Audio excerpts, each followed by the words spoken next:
प्रिय भावी प्रशासकों और मेरे प्रिय दर्शकों, स्वागत है आपका आपके अपने चैनल जिगीषा आईएएस पर। हाजिर हूं मैं आज एक बहुत ही समसामयिक टॉपिक को लेकर के, और वो है अविश्वास प्रस्ताव। अभी हाल ही में नरेंद्र मोदी सरकार के विरुद्ध विपक्ष ने लोकसभा में अविश्वास प्रस्ताव लेकर के आए हैं और लोकसभा अध्यक्ष ने उसको अनुमति दे दी है। अब लोकसभा अध्यक्ष ने अनुमति दी है, उस तारीख से 10 दिन के अंदर अंदर अब इस प्रस्ताव पर बहस होनी है और बहस होने के बाद मतदान होगा। और यदि मतदान साधारण बहुमत से पारित हो जाता है, यानी जिस समय मतदान होगा उस समय उपस्थित और मत देने वाले सदस्यों के बहुमत से अगर ये प्रस्ताव पारित हो जाता है तो मोदी सरकार को इस्तीफा देना पड़ेगा। ये इतना महत्वपूर्ण प्रस्ताव है अविश्वास प्रस्ताव। तो आइए जानते हैं इसके बारे में सब कुछ। विपक्ष पहले भी नरेंद्र मोदी सरकार के विरुद्ध 2018 में भी अविश्वास प्रस्ताव लेकर के आया था, लेकिन वह प्रस्ताव पारित नहीं हो पाया था। अभी भी 2023 में दोबारा फिर अविश्वास प्रस्ताव लेकर के आए हैं नरेंद्र मोदी सरकार के विरुद्ध, और इसकी उद्घोषणा नरेंद्र मोदी पहले ही कर चुके थे 2018 में। और उन्होंने ये कहा था कि विपक्ष पूरी तैयारी करे और एक बार फिर आपको मौका मिले कि 2023 में मेरे विरुद्ध आप अविश्वास प्रस्ताव लेकर के आए। और 5 साल पहले की गई वो घोषणा आज सच साबित हुई है। तो आइए जानते हैं इस अविश्वास प्रस्ताव के बारे में कि ये कब और क्यों लाया जाता है, अब तक कितनी बार लाया गया है और किन किन सरकारों पर यह भारी पड़ा है, अर्थात अविश्वास प्रस्ताव पारित होने की वजह से कौन कौन सी सरकार का पतन हुआ है। सब कुछ जानते हैं इसके बारे में, क्योंकि काफी चर्चा का विषय है ये। ध्यान से आप समझिएगा कि भारत में संसदीय सरकार है और इस संसदीय सरकार के स्वरूप में जो मंत्री परिषद है, ये आपकी मंत्री परिषद है जिसके हेड पीएम हैं। ये आपके अनुच्छेद 75 की धारा 3 के तहत लोकसभा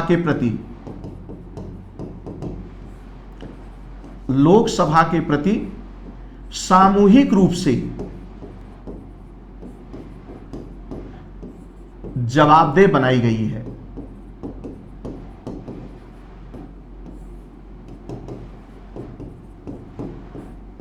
इसका मतलब यह है, आर्टिकल 75 की धारा 3 का मतलब यह है कि कोई भी मंत्री परिषद हो केंद्र में, वह तब तक सत्ता में बनी रहेगी जब तक कि उसे लोकसभा में बहुमत का समर्थन प्राप्त रहेगा।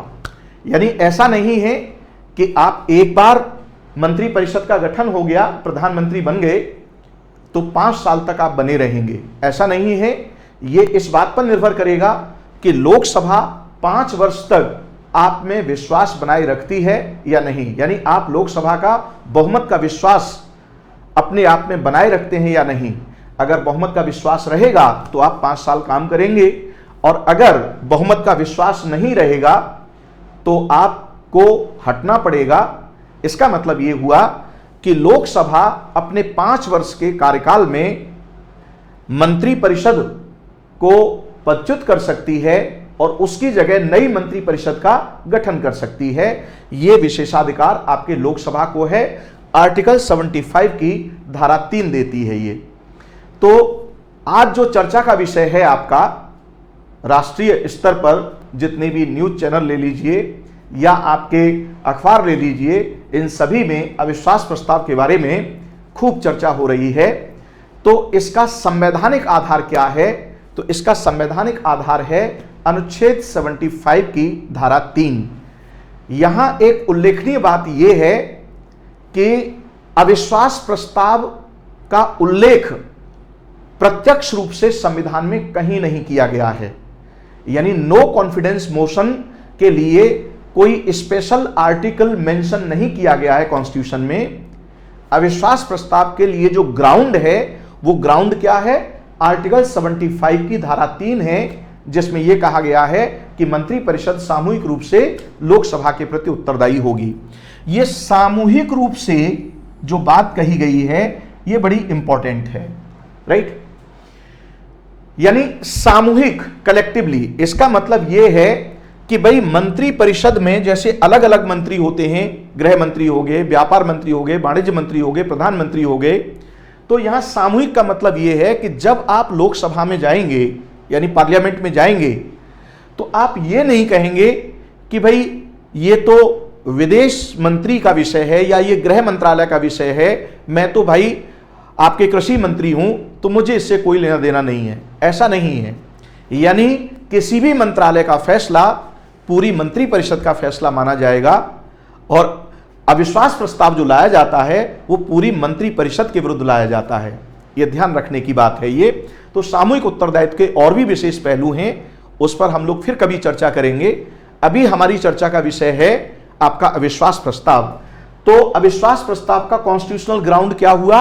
आर्टिकल 75 की धारा 3, ये आप नोट कर लीजिएगा। अब आइए, लोकसभा को अपने कार्य संचालन के लिए नियम बनाने का अधिकार भी संविधान ने दिया है। तो लोकसभा ने अपनी कार्रवाई के नियम बनाए हैं। तो लोकसभा की कार्यवाही के जो नियम हैं, ध्यान से समझने की बात है। इस लोकसभा की कार्रवाई के नियमों में अविश्वास प्रस्ताव का प्रावधान किया गया है।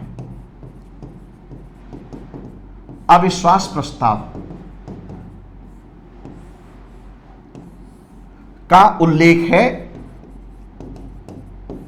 किसमें? देखिए, संविधान में अविश्वास प्रस्ताव का उल्लेख नहीं है, लेकिन उसका ग्राउंड है आर्टिकल 75 की धारा 3, जो मैंने अभी आपको चर्चा किया।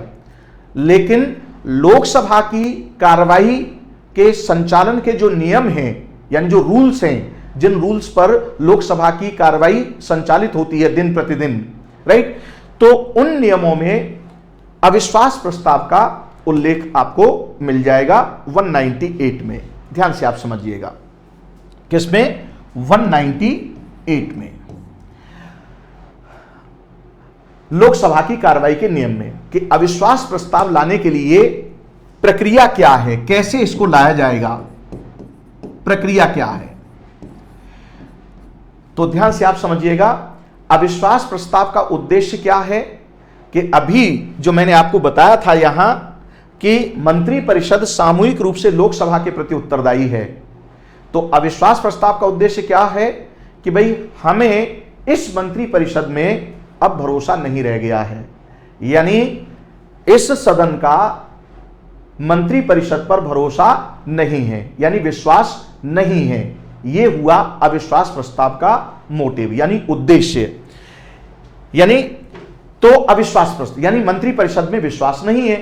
जब मंत्रिपरिषद में विश्वास नहीं है तो जाहिर सी बात है आर्टिकल 75 की धारा 3 ग्राउंड बनेगी, भाई आप सामूहिक रूप से जवाबदेह हैं, राइट। तो उसको फिर यहां पर फॉर्मुलेट किया गया है कि भाई जब अविश्वास प्रस्ताव लाएंगे तो उसका प्रोसेस क्या होगा। यानी अविश्वास प्रस्ताव, पहली बात, पूरी मंत्रिपरिषद के विरुद्ध लाया जाता है।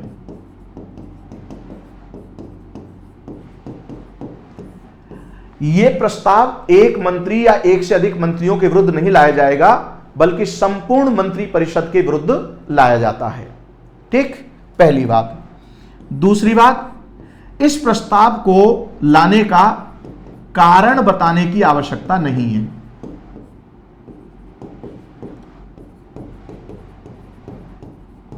आवश्यकता नहीं है, यानी जब आप इस प्रस्ताव को लेकर के आएंगे सदन में तो आपको कारण बताने की जरूरत नहीं है। आपको केवल यह कहना है कि भाई मंत्रिपरिषद में हमारा भरोसा नहीं है। अब वो भरोसा कैसे नहीं है, अब यह बहस के माध्यम से तय होगा, राइट ना। फिर इस पर बहस होती है। तो पूरी मंत्रिपरिषद के विरुद्ध लाया जाएगा, कारण बताने की आवश्यकता नहीं होती है। इसे कौन लेकर के आएगा? अब जाहिर सी बात है कि लोकसभा का कोई भी सदस्य इसे, लोकसभा का कोई भी सदस्य इस प्रस्ताव को ला सकता है।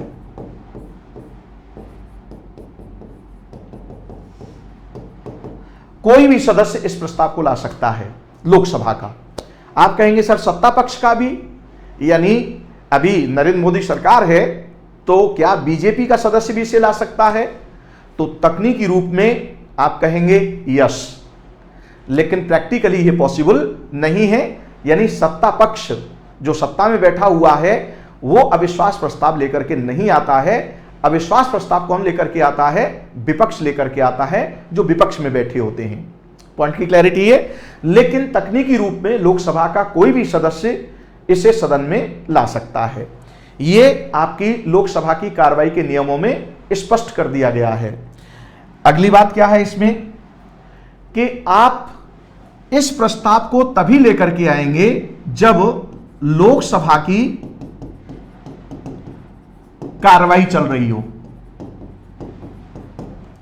यानी लोकसभा की कार्रवाई चल रही हो तब आप इस प्रस्ताव को ला सकते हैं। यह इसके साथ प्रक्रिया में बात जुड़ी हुई है। अच्छा, जिस दिन इस प्रस्ताव को लाया जाएगा तो 10 बजे तक प्रातः 10 बजे तक, प्रातः 10 बजे तक ये आपके लोकसभा के महासचिव के पास, किसके पास? लोकसभा के महासचिव के पास आपको इसे सूचीबद्ध कराना होगा लिखित रूप में कि भाई आज हम इस प्रस्ताव को लेकर के आएंगे। ठीक है। अगर 10 बजे के बाद प्राप्त हुआ तो फिर वो अगले दिन 10 बजे से पहले माना जाएगा। यह संशोधन करके जोड़ दिया गया है। यानी अगर जिस दिन आपको लेकर के आना है उस दिन 10 बजे से पहले आपको लोकसभा के महासचिव के पास अपने इस प्रस्ताव को सूचीबद्ध करा देना है। और ध्यान दीजिएगा, यह लिखित रूप में देना है, राइट। अच्छा, और उसमें आप देखेंगे कि आपके पक्ष में कम से कम 50 सांसद होने चाहिए। यानी जो सदस्य लिखित रूप में इसकी सूचना देगा उसके पास कम से कम 50 सांसद सपोर्ट में होने चाहिए, तभी वो इस प्रस्ताव को ला सकता है, लोकसभा में उठा सकता है, अदरवाइज नहीं। अब क्या होगा, जब महासचिव के पास ये 10 बजे तक पहुंच गया तो अब ये जो लोकसभा अध्यक्ष है, सदन की कार्रवाई जब शुरू होती है तो अब इस प्रस्ताव को पढ़कर के सुनाते हैं सदन के अंदर। जैसे ओम बिरला जी ने पढ़कर के सुनाया था, अभी आपने देखा है टेलीविजन पर, राइट नाउ सोशल मीडिया में तमाम इस तरह के न्यूज चैनल हैं, तो उन न्यूज चैनलों पर आप उनका देख सकते हैं। उन्होंने सबसे पहले क्या करेंगे कि जब सदन की कार्रवाई शुरू होगी तो वो इस प्रस्ताव को पढ़ करके सुनाएंगे। जब प्रस्ताव को पढ़ करके सुना दिया, ठीक, संबंधित सदस्य से कहा जाता है तो भाई वो संबंधित सदस्य उस प्रस्ताव को उठाता है, ये उसे पढ़ करके सुनाते हैं। अब जब पढ़ करके सुना देंगे, अब क्या होगा कि अध्यक्ष कहेंगे कि भाई इसके पक्ष में कौन कौन है, जरा खड़े हो जाइए। तो अध्यक्ष जब पढ़ करके सुनाएंगे तो सदन में अध्यक्ष द्वारा प्रस्ताव पढ़कर सुनाने के बाद सदस्यों को समर्थन में खड़े होने के लिए बोलते हैं।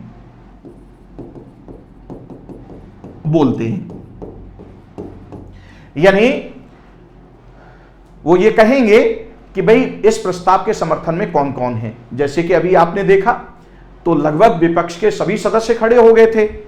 आवश्यकता कितने की है? कम से कम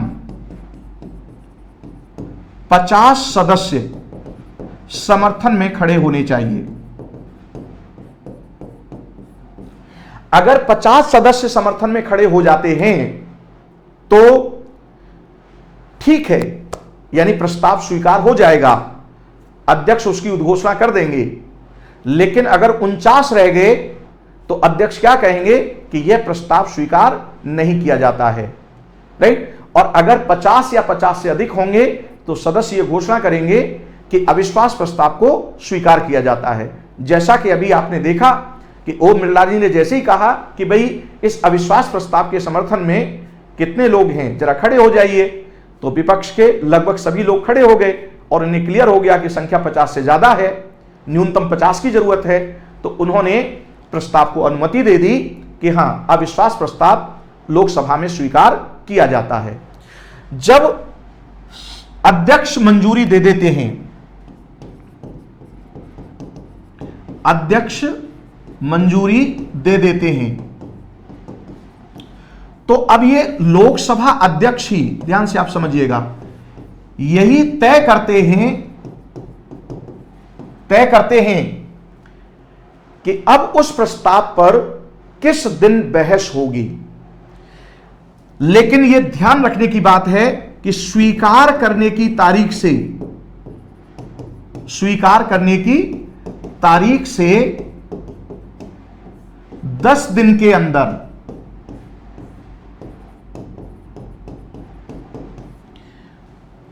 यानी जैसे अगर आज प्रस्ताव स्वीकार हुआ है तो आज से 10 दिन के अंदर सदस्य कोई डेट डिसाइड करेंगे कि भाई इस डेट पर अब इस अविश्वास प्रस्ताव पर बहस होगी। अच्छा है, अध्यक्ष ही यह तय करेंगे कि बहस 1 दिन होगी या आधे दिन होगी या 2 दिन होगी या 3 दिन होगी, यानी कितने समय के लिए बहस होगी यह भी कौन तय करेंगे, लोकसभा अध्यक्ष तय करेंगे। ठीक, अब क्या होगा कि जब तारीख डिसाइड हो गई, उस तारीख पर अब सदन के अंदर अविश्वास प्रस्ताव पर बहस होगी। अब इस बहस में समय आवंटित किया जाता है, विपक्ष को भी समय होता है और सत्ता पक्ष को भी समय होता है। अब भाई जिसके जितने सांसद होंगे उसको उतना ज्यादा समय मिलेगा, यह स्वाभाविक बात है, क्योंकि इस पर तो खुल करके बोलने की बात होती है, राइट। अब विपक्ष अब यहां पर बात रखता है अपनी कि भाई हमें इस सरकार में भरोसा क्यों नहीं है, अब वो अपनी बात को रखता है। ठीक, सिलसिलेवार अब जो उसने अपनी बात रखी है, तो अब उसके बाद फिर किसको, सत्ता पक्ष को मौका दिया जाता है कि भाई अब आप इनका क्या दीजिए, जवाब दीजिए। तो अब विपक्ष, जो सत्ता पक्ष ने यानी विपक्ष ने जो आरोप लगाए हैं या जो बातें कही हैं, उनका जवाब किसके द्वारा दिया जाता है, आपके सत्ता पक्ष के द्वारा दिया जाता है, यानी खूब बहस होती है। बहस होने के बाद, जब बहस हो जाती है तो बहस होने के बाद अंतिम दिन, यानी अगर मान लीजिए 2 दिन का समय डिसाइड किया है तो दूसरे दिन लास्ट में जाकर के, और अगर 1 दिन का समय डिसाइड किया है तो लास्ट में जाकर के, यानी जो समय डिसाइड किया है उस समय के अंतिम में जाकर के फिर क्या होता है, मतदान होता है। बहस के बाद, बहस के बाद मतदान होगा, और यह मतदान जिस समय मतदान हो रहा है उस समय अगर मान लीजिए 100 सदस्य ही हैं लोकसभा में, तो अगर 51 सदस्यों ने इसके पक्ष में मतदान कर दिया, राइट, तो यह प्रस्ताव पारित माना जाएगा। अगर मान लीजिए 300 लोग हैं उस समय वोट देने वाले लोकसभा में, तो 151 ने इसके पक्ष में मतदान कर दिया तो प्रस्ताव पारित माना जाएगा। अगर मान लीजिए 500 लोग हैं या 543 उपस्थित हैं, राइट, और अगर 272 ने इसके पक्ष में मतदान कर दिया तो प्रस्ताव पारित माना जाएगा। और अगर प्रस्ताव पारित हो गया, इसको बोलते हैं साधारण बहुमत से, यानी उपस्थित और मत देने वाले सदस्यों के बहुमत से यह पारित होना चाहिए। साधारण बहुमत से पारित होना चाहिए, राइट। अगर यह साधारण बहुमत से पारित हो गया तो सरकार को, यानी मंत्री परिषद को, जिसके हेड कौन है आपके, पीएम, इन्हें अनिवार्य रूप से त्यागपत्र देना होता है।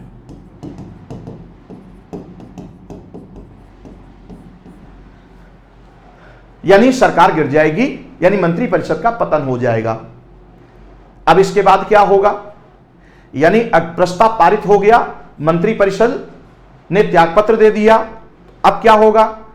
अब लोकसभा को पुनः नई मंत्रिपरिषद का गठन करना पड़ेगा, और यदि लोकसभा नई मंत्रिपरिषद का गठन नहीं कर पाई तो फिर लोकसभा का भी विघटन हो जाएगा और अब मध्यावधि चुनाव होंगे। ये पॉइंट की क्लैरिटी है। तो अब ध्यान से आप समझिएगा। अब आ जाइए जरा वर्तमान संदर्भ में। अगर वर्तमान संदर्भ की आप बात करें तो अविश्वास प्रस्ताव स्वीकार कर लिया गया है, यानी वर्तमान मोदी सरकार है। अब जरा इसमें आंकड़ों को ले लीजिए। तो अगर अकेले बीजेपी की अगर बात करें,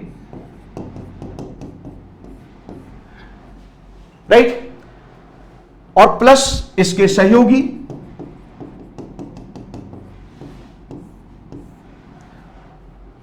तो 543 कुल सदस्य हैं लोकसभा के। यह प्रस्ताव गिरना चाहिए, इसके लिए मोदी सरकार को कितना? कम से कम 272, और इनके पास आंकड़ा 300 से अधिक है। अकेले बीजेपी के पास ही है 300 के आसपास सीटें, और उसके बाद फिर उसके सहयोगी हो गए, तो लगभग 333 सीटें इनके पास।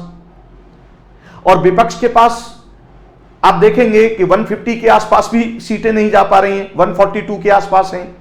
तो अगर आंकड़े को आप देखेंगे तो आंकड़ा विपक्ष के पास नहीं है, यानी आज की तारीख में प्रस्ताव स्वीकार हो गया है, ठीक है, बहस होगी और बहस के बाद मतदान होगा। तो मतदान में यह संभावना अत्यंत ही कम है कि यह अविश्वास प्रस्ताव पारित होगा, क्योंकि विपक्ष के पास सिर्फ और सिर्फ 142 का आंकड़ा है। अगर सबके सब अविश्वास प्रस्ताव के पक्ष में मतदान करते हैं तो तब भी यह पारित नहीं होगा और यह प्रस्ताव गिर जाएगा। ध्यान रहे, प्रस्ताव अगर पारित होता है तभी मंत्रिपरिषद का पतन होगा, और अगर अविश्वास प्रस्ताव पारित नहीं होता है तो मंत्रिपरिषद बनी रहेगी। अब प्रश्न यह उठता है कि भाई जब विपक्ष को यह पता है कि उसके पास संख्या बल नहीं है और सरकार के पास संख्या बल है, यानी 272 से अधिक उसके पास सांसद हैं, इसके बावजूद भी विपक्ष यह अविश्वास प्रस्ताव क्यों लेकर के आया? तो इसके लिए विपक्ष का यह कहना है कि हमें यह पता है कि हम संख्या बल में नहीं जीत पाएंगे, यानी अविश्वास प्रस्ताव पारित नहीं करा पाएंगे। इसके बावजूद भी अगर हम अविश्वास प्रस्ताव लेकर के आए हैं तो उसकी वजह यह है कि मणिपुर में जो हिंसा हुई है उस पर हमने प्रधानमंत्री से यह कहा था कि भाई आप सदन में आकर के इस पर बोलें, जबकि प्रधानमंत्री ने इस पर आकर के सदन में अपना वक्तव्य नहीं दिया, हमारी बात नहीं मानी, राइट। हम इस पर बहस कराना चाहते थे लेकिन हमारे अनुसार इस पर बहस नहीं हुई और प्रधानमंत्री वक्तव्य देने के लिए नहीं आए। लेकिन इस अविश्वास प्रस्ताव की वजह से प्रधानमंत्री अब मजबूर हो जाएंगे सदन में अपना वक्तव्य देने के लिए। यह तो कहना है विपक्ष का। अब आइए जरा सत्ता पक्ष को। सत्ता पक्ष का क्या कहना है? सत्ता पक्ष का कहना है कि यह अविश्वास प्रस्ताव जो लेकर के आए हैं यह सिर्फ राजनीतिक बवंडर पैदा करने के लिए है, यह उत्तरदायित्वपूर्ण नहीं है। भाई मणिपुर में जो हिंसा हुई है उस पर विचार विमर्श करने के लिए, उस पर बहस करने के लिए सरकार पहले से ही तैयार है और सरकार ने खुल करके कहा है सदन में, राइट। और चूंकि यह मामला गृह मंत्रालय के अधीन आता है तो गृह मंत्री ने स्वयं सदन में खड़े होकर के कहा था कि भाई आप इस पर क्या कर लीजिए, बहस कर लीजिए, हम जवाब देने के लिए तैयार हैं। अच्छा, इसके जो संबंध है वो रक्षा मंत्रालय से भी जुड़ा हुआ है, राइट। तो रक्षा मंत्री ने भी खड़े होकर के बोल दिया कि भाई हम इस पर बहस करने के लिए तैयार हैं और हम जवाब देने के लिए तैयार हैं। लेकिन इसके बावजूद भी विपक्ष केवल इस बात पर अड़ा रहा कि भाई प्रधानमंत्री आकर के वक्तव्य दें। यह कहना है सत्ता पक्ष का और विपक्ष का यह कहना है। अब ये दोनों की अपनी अपनी स्टैंड है, अब विपक्ष ने आकर के, चूंकि 2024 में इलेक्शन होने वाला है, तो सत्ता पक्ष का यह कहना है कि विपक्ष का मणिपुर के जो हिंसा है उससे कोई लेना देना नहीं है, बल्कि वह अविश्वास प्रस्ताव के माध्यम से यह मैसेज देना चाहता है, यह संदेश देना चाहता है कि 2024 में जो हमने विभिन्न पार्टियों को मिलाकर के गठबंधन तैयार किया है इंडिया नाम से, उसकी एकजुटता को प्रदर्शित करने के लिए यह अविश्वास प्रस्ताव लेकर के आए हैं। तो यह है दोनों का पक्ष और विपक्ष, फैसला आप कर लीजिए। मैंने आपको विवरण प्रस्तुत कर दिया है कि क्या सही है और क्या गलत है, यानी विपक्ष अपनी जगह सही है या सत्ता पक्ष अपनी जगह सही है, कौन कहां तक सही है, कौन कहां तक गलत है। आप जरा कमेंट बॉक्स में कमेंट करके ये बात आप बताइएगा। अब जरा आइए, अब तक कितनी बार अविश्वास प्रस्ताव लाया जा चुका है, यानी 26 जनवरी 1950 को आपका संविधान लागू हुआ, तब से लेकर के 2023 तक की अगर हम बात करें तो 27 बार लाया जा चुका है और 28वें बार को स्वीकृति दे दी गई है। ये अभी 2023 में, राइट नाउ। तो ये तो अभी पूरा हुआ नहीं, अभी तो केवल स्वीकार किया, अभी तो इस पर बहस होनी है, राइट, और बहस होने के बाद मतदान होना है। तो उससे पहले 27 बार अविश्वास प्रस्ताव लाया जा चुका है लोकसभा में। यह अविश्वास प्रस्ताव क्या है? सरकार की जवाबदेही तय करने के लिए लोकसभा में विपक्ष के पास एक मजबूत हथियार होता है, ये एक मजबूत हथियार, और आप देख रहे हैं कि आज विपक्ष ने उस मजबूत हथियार का प्रयोग किया है, राइट। अब ध्यान से आप समझिएगा, सबसे पहले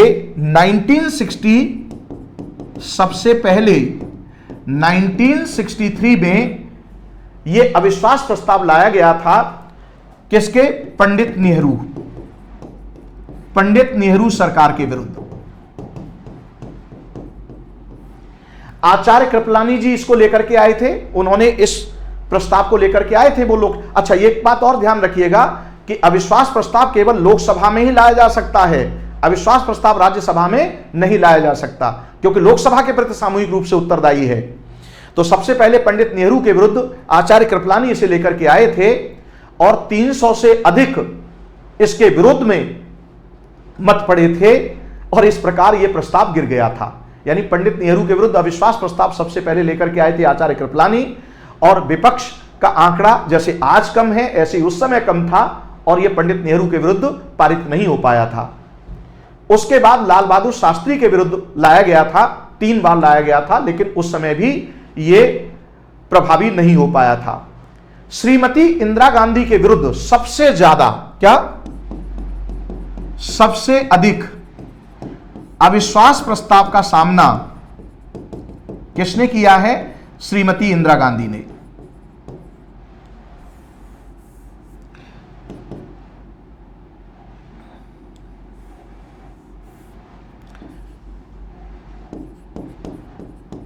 अविश्वास प्रस्ताव का सामना श्रीमती इंदिरा गांधी ने किया है, और वो भी 15 बार। कितने? 15 बार। यानी अब तक सबसे ज्यादा अविश्वास प्रस्ताव किसके विरुद्ध लाए गए? आपके श्रीमती इंदिरा गांधी के। राजीव गांधी के विरुद्ध भी लाया गया था 1 बार। लेकिन ध्यान से आप समझिएगा, यह अविश्वास प्रस्ताव 3 सरकारों पर भारी पड़ा था। अविश्वास प्रस्ताव 3 सरकारों पर भारी पड़ गया। भारी पड़ने से मतलब है कि इन 3 सरकारों का पतन हो गया था, यानी अविश्वास प्रस्ताव पारित हो गया था। सबसे पहले कब? 1990 में बीपी सिंह सरकार। बीपी सिंह सरकार के विरुद्ध यह पारित हुआ था और बीपी सिंह सरकार का क्या हुआ? पतन हुआ था। दूसरी बार 1997 में आपके HD देवगौड़ा प्रधानमंत्री थे। देवगौड़ा प्रधानमंत्री थे, तो इनके विरुद्ध लाया गया था और इस सरकार का भी क्या हो गया था, पतन हो गया था। तीसरा है आपके 1999 में अटल बिहारी वाजपेयी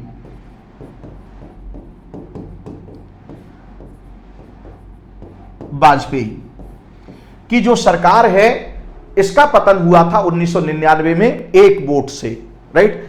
बीजेपी बार बार कहती है कि ये तो अटल बिहारी वाजपेयी थे जिन्होंने लोकसभा अध्यक्ष से ये बोला था कि आप अपनी आत्मा के आधार पर वोट दीजिएगा, और हम एक वोट से हमारी सरकार को गिरा दिया गया था।